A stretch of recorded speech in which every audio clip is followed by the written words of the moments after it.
Nós estamos debatendo hoje aqui a possibilidade de barateamento dos remédios para a população brasileira. E eu perguntaria ao Cláudio Meyrovitz, lá da Anvisa, dentro dos critérios, a criação de genéricos e similares teve esse objetivo. Como que a gente definiria? Quer dizer, o que é um genérico, o que é um similar em relação ao remédio comum?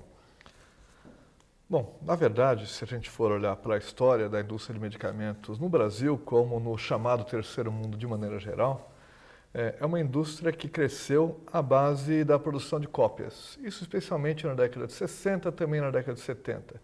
Foi a maneira que os países que não eram centrais encontraram para ter produção autônoma de medicamentos e suprir os seus mercados. No nosso caso, no caso brasileiro, isso significou o crescimento de uma indústria dos chamados medicamentos similares, que são medicamentos que têm na sua composição substâncias químicas semelhantes àquelas que têm os medicamentos lançados originalmente, mas que não têm necessariamente a mesma composição e não provocam exatamente o mesmo efeito necessariamente. Isso é o que nós tínhamos até 1999. Quando veio a Lei dos Genéricos. A Lei dos Genéricos, ela trouxe um componente novo, que era o medicamento, digamos assim, com um atestado de identidade, que são os testes que o medicamento faz antes de entrar no mercado. Qual é a razão disso?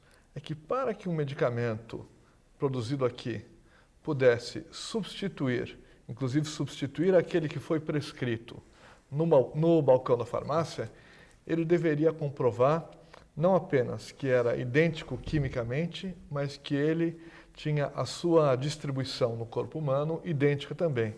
E os seus tempos de absorção, eliminação, etc., também idênticos da mesma forma. E este foi o quesito para a criação do medicamento genérico.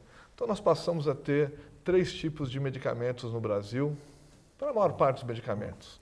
Os chamados medicamentos inovadores, aqueles lançados invariavelmente por indústrias multinacionais, e 2 tipos de cópias, os medicamentos similares e os medicamentos genéricos. Nós hoje passamos por uma transição nas regras para os medicamentos similares, que deverão, ao longo do tempo, também fazer o mesmo tipo de comprovação que os medicamentos genéricos já fazem desde o seu lançamento, de que são idênticos aos medicamentos originais. E por que nesse caso eles não quebram, esse conceito de patente não é quebrado no caso do genérico, se eles são quase que uma cópia de efeitos? Exatamente. Esse ambiente mudou em 1996 com a Lei de Patentes brasileiras. Hoje, os medicamentos genéricos e os medicamentos similares são lançados a partir de produtos que já perderam a chamada proteção patentária. Então, hoje, as principais indústrias de medicamentos genéricos acompanham os prazos de vencimentos de patentes para lançarem os seus genéricos no mercado. Tá. Núbia, você, de certa maneira, tem que estar por dentro dessa composição, até porque você comanda um laboratório. Como é que você poderia avaliar a importância da matéria-prima, do conhecimento? Como é que é isso na composição dos remédios, dentro desse quadro que nós estamos fazendo, de fazer semelhante, de se apropriar da tecnologia? São 2 aspectos diferentes. O primeiro, que seria o conhecer a matéria-prima, que seria através da engenharia reversa. E o segundo, que é conhecer a formulação do medicamento, conhecer o desenvolvimento tecnológico para que leva esse medicamento com todos os testes necessários que a Anvisa exige, né, para você colocar o medicamento em produção. Então, são aspectos diferentes. E Pharmanguins trabalha nas duas tendências. Uma é trabalhando, conhecendo a matéria-prima, através da engenharia reversa, e o outro é conhecendo a tecnologia de como fazer o medicamento. Nem sempre a cópia, como dita cópia, ela está disponível. Por exemplo, no caso dos antirretrovirais, que Pharmanguins desenvolveu... Que são, para quem não sabe, os remédios indicados para portadores de vírus da AIDS. Exatamente. Eles, quando a gente começou a trabalhar, eles não tinham praticamente nenhum dado disponível na literatura, porque muitos deles ainda eram patenteados no exterior. Então, todos esses dados foram desenvolvidos internamente de Farmanguins, ou seja, é uma cópia, mas existe um desenvolvimento tecnológico que só quem tem um conhecimento bem aprofundado da tecnologia farmacêutica pode fazer. Bem, deixa eu pedir a ajuda da Eliezer no seguinte, eu poderia dizer que essa engenharia reversa é o seguinte, você pegar um comprimido, a tecnologia pega, define o que é aquilo e é capaz de fazer igual, é isso, basicamente? Pode ser por aí. Na verdade, você pode adaptar exatamente a cópia literal do processo de obtenção, ou você pode adaptar, incluindo algum tipo de insumo, algum tipo de reagente específico que seja mais barato no mercado que você está. Então, essa capacidade adaptativa das rotas sintéticas desses fármacos, que são, em grande maioria, fármacos sintéticos, eles podem levar o label, a marca, dos insumos que você possa ter a preços mais convenientes. O resultado disso é que mesmo com o desenvolvimento tecnológico que você incluiu, o preço final fica mais em conta. É interessante observar que o Brasil hoje tem todas as condições próprias para dar o salto decisivo nessa questão dos fármacos que falam em português. Nós temos a competência acadêmica, talvez faltem em quantidade, mas em qualidade inegável. Os dados da CAPES indicam que a gente forma 6 mil doutores, 6 a 8 mil doutores em todas as áreas do conhecimento, o que mostra que há competência acadêmico-científica. Nós temos instalações que podem responder a esses desafios. O que falta talvez seja uma política de apoio contínuo para que esse esforço, que leva tempo, consiga o tempo necessário de chegar ao termo. Posso dar uma parte? Claro, Nobel, vamos lá. Mas você não concorda também que a gente, embora tenha um conhecimento na química sintética muito grande, tem partes da cadeia de desenvolvimento de um fármaco que o Brasil ainda não domina. Muitos testes pré-clínicos e os próprios estudos clínicos, toxicológicos, que o Brasil ainda não domina. Não, acho que dominar, a gente pode até... O dominar, para mim, o que você quer dizer é o fato de nós não termos quantidade e espaço físico para fazer. E, às vezes, de forma fragmentada, né? Isso é certo. Agora, existem iniciativas pontuais que estão respondendo positivamente a isso. Então, para mim, a impressão que eu tenho é que as pedras do jogo estão na mesa.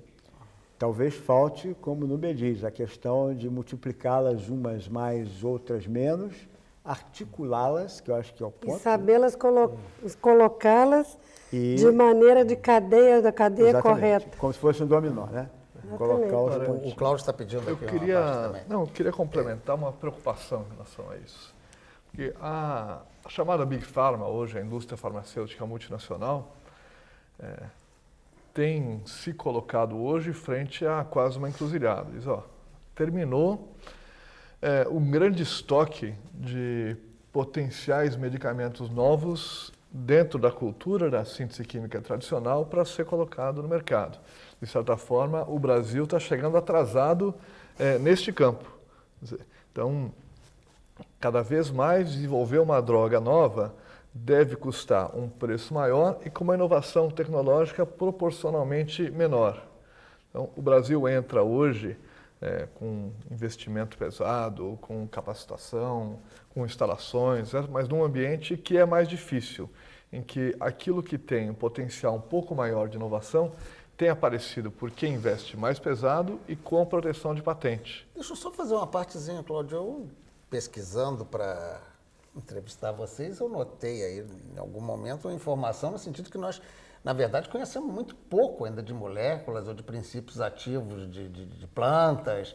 E você está falando que nós já chegamos ao limite, ou seja, nós já conhecemos... Ele está falando na parte do fármaco sintético. Tá, quer dizer, o que é feito artificialmente, digamos assim. Mas mesmo esse limite, esse gargalo, é muito em função da estratégia das próprias empresas multinacionais. Porque elas atuam globalmente, ou seja, ela tem plantas em determinados locais e ela exporta esses produtos. Então, ela não atende só, por exemplo, a multinacional norte-americana, ela atende aos Estados Unidos, atende à Europa, atende ao Brasil, então ela vende globalmente. Então, ela ganha em escala.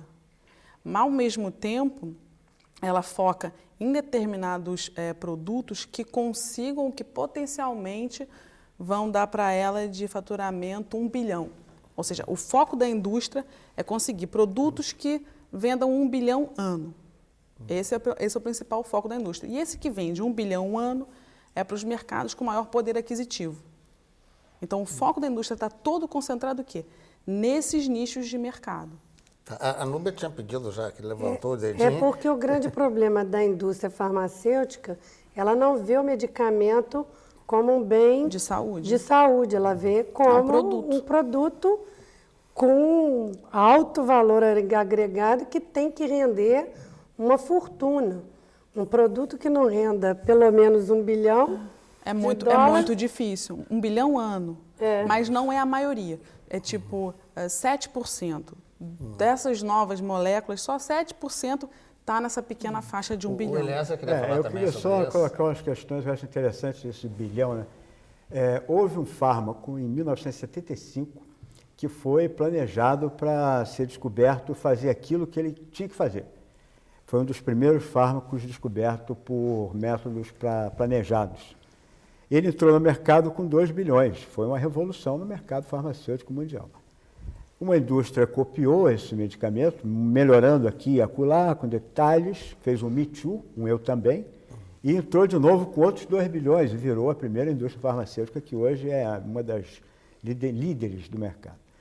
Mas isso que Beatriz disse pode ser visto com um exemplo. Existe um medicamento que é um antilipêmico, que controla a taxa de colesterol no sangue, e esse medicamento tem uma escala de vendas mundial da ordem de 12 bilhões de dólares. E essa classe antilipêmica que atua por esse tipo de mecanismo farmacológico fatura 30 bilhões de dólares. Então é óbvio que todas as indústrias farmacêuticas que se prezam e cujos diretores querem se manter nos cargos, e isso depende dos acionistas felizes, têm que faturar alto. Agora, como foi dito anteriormente, hoje há uma crise de criatividade na indústria farmacêutica. Isso que o Cláudio estava falando, né? E é preciso sublinhar isso. Essa crise de criatividade é porque, de fato, descobrir moléculas que cheguem no mercado com 5 bilhões de dólares no primeiro ano É muito difícil. não é fácil. E os caras ganham em dólar.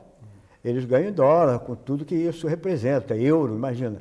E isso já faz com que o medicamento nasça em berço caro. Então, descobertas ao norte do Equador são descobertas em euro ou em dólar. Isso realmente é caro. E é caro. Eu vou ter que chamar um intervalo só para... O processo de pesquisa é caro e demorado realmente? É caro e demorado, mas veja, é claro que se eu quero operar no mercado com 15%, que é a margem de lucro médio aceito pelo setor farmacêutico, que é a maior de todos os setores industriais do planeta, eu tenho que dizer que a minha atividade fim custa caro. Agora, como sou eu que digo a mim mesmo, então fica muito fácil eu convencer todos de que um novo medicamento custa, em média, 800 milhões de dólares. Alguns caras dizem que custa 1 bilhão de dólares. Agora, se nós acreditarmos nisso, é uma crise de ingenuidade que chega a ser ofensiva. Mas tem estatísticas também que chega a 70 milhões. Ou seja, tem estatísticas de 800, mas esses 800 milhões embutem custo de oportunidade do capital, o fato daquele dinheiro estar ali e não estar rendendo juros. O anúncio, o marketing. O marketing, que é 40% do custo do medicamento. Então, esses 800 milhões, geralmente quando a indústria aloca diz que é 800 milhões ou até 1 bilhão de dólares por novo medicamento, ele está relacionado também a todos os outros medicamentos que... Deixa eu só fazer um intervalinho para a gente voltar. Que o marketing da indústria farmacêutica não é o marketing da televisão que atinge a muitos. Ele vai a cada médico. É aquele entregador de remédio que está lá visitando. Vai a cada médico. Então, o marketing tem que ser extremamente criativo, porque você tem um remédio aí que está há 5 anos, 10 anos, ele tem que ter todo ano aquele cara que visita ao médico e continue convencendo o médico de receitar aquilo. Bem, que dureza. Daqui a pouco eu vou ficar doente só de saber que tudo isso é uma grande indústria que não sei se tem saída. Mas nós vamos tentar destrinchar um pouquinho mais isso depois do intervalo. Voltamos já.